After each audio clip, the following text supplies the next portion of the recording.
বজাৰৰ পৰা কি বিলাহী কিনি খাই আছে আপুনি গম পায়নে? একাংশই কি মিহলাই আছে বিলাহীত দেখুৱাম আপোনাক। প্ৰথমে চাওক আমাৰ হাতলৈ আহি পৰা ভয়ংকৰ দৃশ্যটো।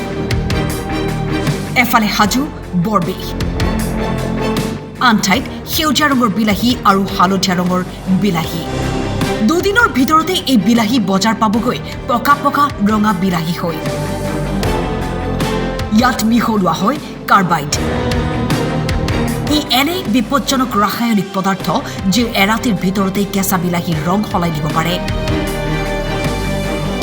কি আলু, বেঙেনা, ফুলকবি, বন্ধাকবি, জলকীয়া সকলোতে প্ৰয়োগ কৰা হৈছে বিভিন্ন ধৰণৰ মাৰাত্মক ৰাসায়নিক ঔষধ,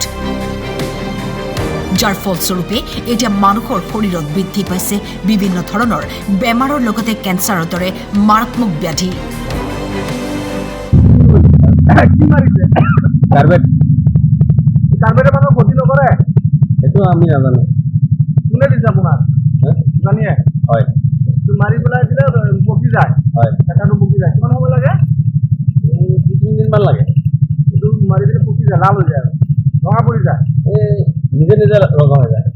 আপোনালোকে খায়নে? খাওঁ। বেমাৰ নহয়?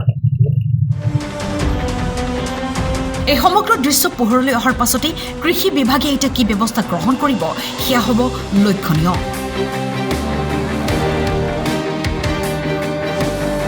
জুৰিয়াৰ পৰা নিজামুল হুছেইনৰ ৰিপৰ্ট, টাইম 8।